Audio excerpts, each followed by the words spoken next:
예, 4월 총선 3주 정도 시간이 지났는데 당선인들에게는 국회 입성을 준비하는 시간일 테고 또 아쉽게 고배름하신 낙선인에게도 다시 재정비하는 시간이 되고 있을 겁니다. 연제구에 출마했던 부산 유일의 진보정당 후보였던 노정현 후보가 비록 낙선했지만 지역 밀착 정치를 꽃피우겠다는 포부를 밝혔습니다. 진보당 노정현 부산시당 위원장 저희 스튜디오에 모셨습니다. 예, 어서 오십시오. 예, 안녕하십니까. 아유, 정말 고생 많으셨습니다.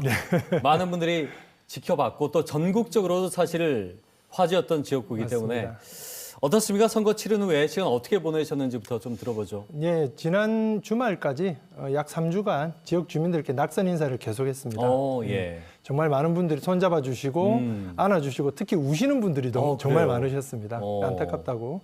그리고 지역에 이사 가지 않고 있을 테니까 꼭 네. 다시 도전해 달라는 말씀에 용기를 받고 있고요. 뭐 공직자냐 아니냐 하는 것이 차이는 나지만 네. 지역 사랑, 지역 발전에 대한 마음은 다르지 않기 때문에 선거 시기에 약속했던 공약들 하나씩 이행하기 위해서 지금 구체적 계획을 세우고 있습니다. 선거 결과와 상관없이 그럼요. 목표로 했던 것들, 또 약속했던 것들 주민들이 지켜보고 있지 않겠습니까? 네, 맞습니다. 위원장께서 출마했던 지역구에서 기적이다, 뭐 이변이다, 이게 사실은 이제 여론조사에서 나온 결과 때문에 네. 설마 정말 이렇게 되나라고 기대감이 정말 컸었는데 결과와 상관없이 이럴 때 정말 졌지만 잘 싸웠다 평가를 내린 것 같습니다. 이런 평가 어떻게 좀 보시는지. 네, 좋게 평가해 주셔서 정말 감사합니다.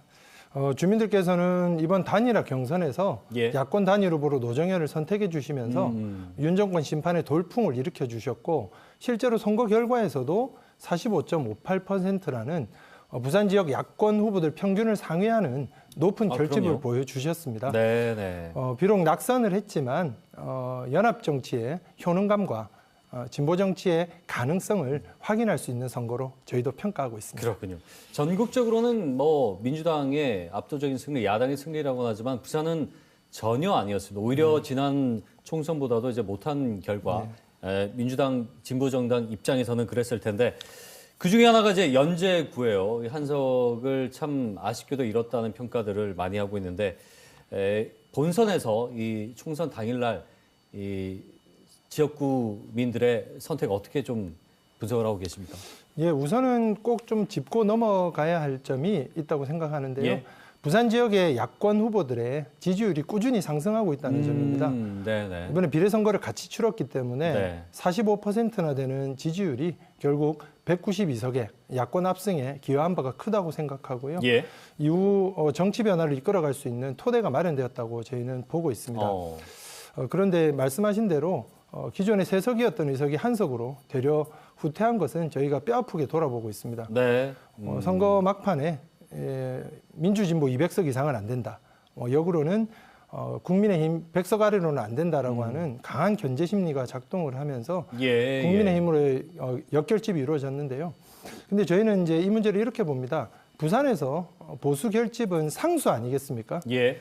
이런 결집을 이겨나갈 수 있는, 뚫고 나갈 수 있는 민주진보 진영의 뿌리가 넓고 깊지 못했다. 이 점을 뼈아프게 보고 있고 저희가 극복해 나가야 한다고 생각합니다. 방금 말씀하신 대로 이 진보당 단일 후보가 화제였다는 것은 반대로 그만큼 보수 텃밭인 부산이라는 것을 다시 한번 보여주는 뭐 방증이 아닌가라는 생각이 드는데 그럼에도 결과와 상관없이 소수당이 설 자리 제3지대 이 양당 구도를 깨부술 그 고민은 계속해야 되지 않겠습니까? 네, 맞습니다. 앞서 잠깐 뭐 위원장께서 말씀하셨지만 진보당의 가능성 바탕 의견들이 많습니다. 한 말씀 좀 들어보고 싶은데요. 네, 그 진보당 노정현이 야권 단일 후보로 선정되었다는 것 자체가 저는 다당제 정치 개혁을 바라는 우리 국민들의 민심 그리고 이제 당이 아니라 인물과 정책으로 공직자를 선출하는 표심의 변화를 보여주는 상징적인 사건이었다고 생각합니다.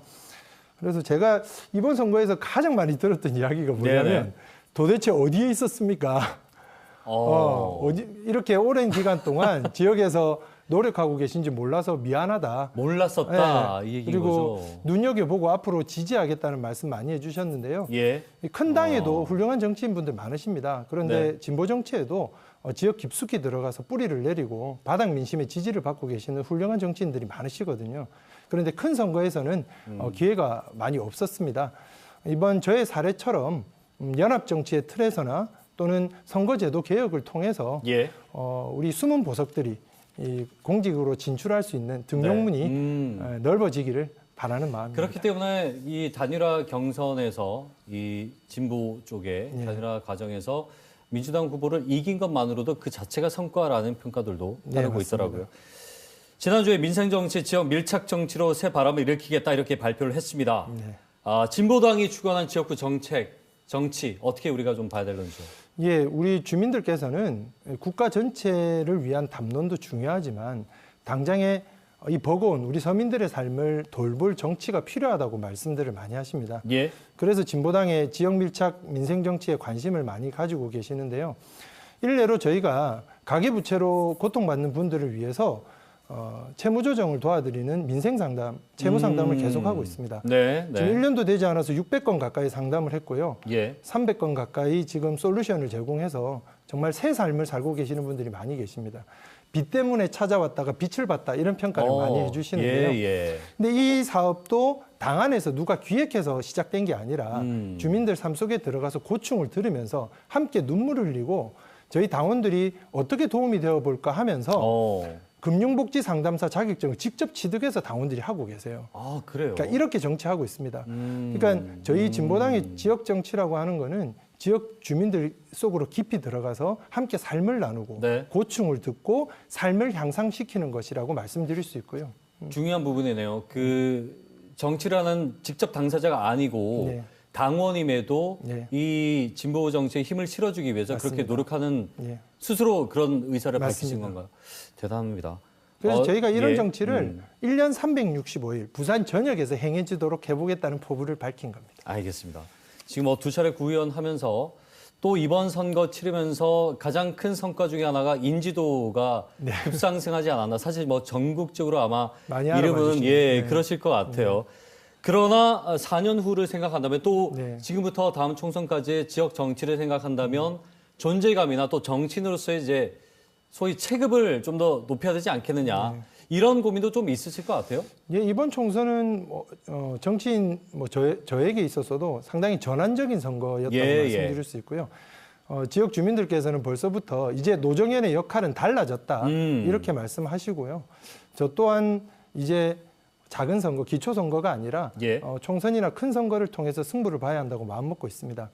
그런데 개인기로는 한계가 있고 그리고 여전히 진보당이 점수를 좀 더 따야 되지 않겠습니까? 그리고 지역에 뿌리도 내려야 되고 저는 이제 체급을 높이는 고민보다는 2년 뒤에 있을 지방선거에 주목하고 있습니다.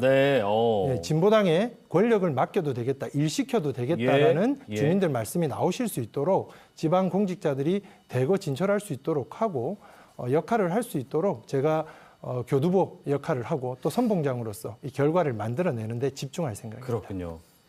자, 원래 이제 진보정당이 원내 진출한 20년.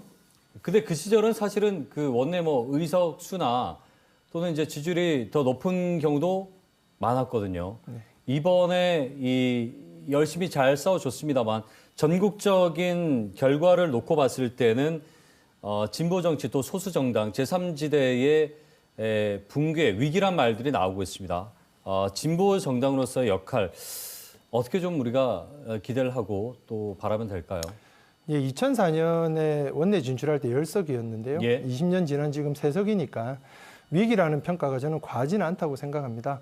다만 이번 총선을 치르면서 진보당은 진보 정치의 제도약을 위한 단초를 마련했다고 감히 말씀드립니다. 양당의 거대함을 먼저 보는 것이 아니라 우리의 부족함을 먼저 살피고 우리의 차별성과 선명성을 주지 못하는 두려움보다 민심을 잃는 두려움을 먼저 헤아려 보는 그런 해안이 필요하다고 생각하고요. 저희 유일한 원내 진보정당인 진보당은 지금 시작된 이 연합정치가 더 꼽힐 수 있도록 야권의 협력을 이끄는 중추 역할을 하겠습니다. 그리고 진보정치 세력의 단결을 통해서 파이를 키우고 22대 국회를 그야말로 대한민국을 개혁할 수 있는 개혁국회로 만들어가는데 이바지할 생각입니다. 알겠습니다. 국민께 사랑받는 진보정치를 기대해 주십시오. 혹시나 너무 낙심하진 않았을까 제가 걱정하는 걱정을 했었는데 씩씩합니다. 전혀 그 걱정은 하지 않아도 될 것 같고 민주주의 발전에 결국 귀한 역할을 지금 하고 있지 않나라는 생각도 듭니다. 앞으로 많은 기대하겠습니다. 오늘 고맙습니다. 고맙습니다. 자, 진보당 노정현 부산시당 위원장과 함께 얘기 나눠봤습니다.